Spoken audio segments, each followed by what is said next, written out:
தேநீரோடு உங்கள் மனதிற்கு நெருக்கமான உங்கள் தோழி. இந்த உலகத்தில் மிகவும் வலிமையான சக்தி எது? பல பேர் சொல்லுவாங்க அதிகாரம், அறிவு, கல்வி, பணம். ஆனால் உண்மையிலேயே பெண்தான் மிக பெரும் ஆளுமை சக்தி. ஒரு பெண் தன் குடும்பத்தை உருவாக்குகிறாள், அந்த குடும்பமே சமூகமாக மாறுகிறது. அதனால் பெண்களோட ஆரோக்கியம் தனிப்பட்ட ஒரு விஷயம் மட்டும் இல்லை, உலகமே ஒத்து பார்க்க வேண்டிய ஒரு விஷயம். ஒரு சமூகத்தோட எதிர்காலம் பெண்ணினோட ஆரோக்கியம். அனைவருக்கும் ஆரோக்கியமான உணவை உருவாக்கி பரிமாறி அனைவரின் பசியை போக்கிய, அப்படி எல்லாரோடையும் பசியும் புரிஞ்சுக்கிட்ட அந்த பெண் தன்னோட பசியை சரியாக புரிஞ்சுக்கிறாங்களா? இப்படி அசால்ட்டாக இருக்காங்க. இவ்வளவு வளர்ச்சியும் தேவைதானா என்பதை உணர்ந்த வள்ளுவர், மறந்தன வேண்டா யாக்கைக்கு அருந்தியது அற்றது போற்றி உனின். அதாவது நம்ம உண்ணக்கூடிய உணவு ஆரோக்கியமாக இருந்துட்டா உடம்புக்கு மருந்துங்கிற ஒரு தேவையே இருக்காது அப்படின்னு சொல்கிறாங்க. பெண்களின் உடல் எப்போதுமே பெரிய ஆச்சரியத்தை அடக்கி வச்சுருக்க உடம்பு.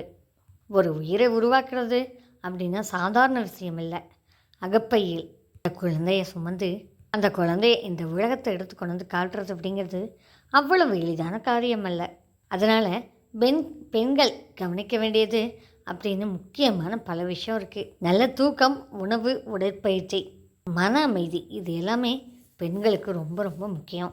பெண்கள்லாம் தங்களோட உடம்பை பாதுகாத்தா தான் தன்னோட குடும்பத்தை பாதுகாப்பாக வச்சுருக்க முடியும். பசங்களா எல்லோரும் நல்லா சாப்பிட்டீங்களா? வயிறு நிறைய சாப்பிடுங்க. இன்னும் ஏதாவது வேணும்னா அம்மா கிட்ட கேளுங்க. என்னங்க நீங்கள் சாப்பிட்டீங்களா, இன்னும் கொஞ்சம் வச்சுக்கோங்களே அப்படின்னு சொல்லி பார்த்து பார்த்து தன்னோட குடும்ப உறுப்பினர்களுக்கு பரிமாறுகிற அம்மா வயிறு நிறையா சாப்பிட்றாங்களா? எத்தனை பேர் அப்படி சாப்பிட்றாங்க அப்படின்னு உங்களுக்கு தெரியுமா?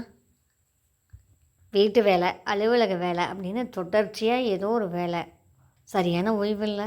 ஓய்வே இருந்தாலும் பசங்களுக்கு வேறு ஏதாவது வித்தியாசமாக செஞ்சு கொடுக்கலாம். பசங்களோட ஆரோக்கியம் ரொம்ப ரொம்ப முக்கியம். நாளை பின்ன பெரிய பையனுங்க ஆனானுங்கன்னா உடம்பு வலிமை வேணுமில்ல. ஆரோக்கியமாக இருந்தானுங்கன்னா தான் வரக்கூடிய எதிர்காலத்தில் அவனுங்க வர நோயிலேருந்து தப்பிச்சுக்க முடியும். இப்படி 1000 எண்ண ஓட்டத்தோட தன்னோட குடும்பத்து மேலே முழு அக்கறை கொண்ட அம்மாவுக்கு சில அடிப்படையான சத்துக்கள் தேவையாக இருக்குது. அதில் முதல் இடத்தை பிடிக்கிறது இரும்பு சத்து.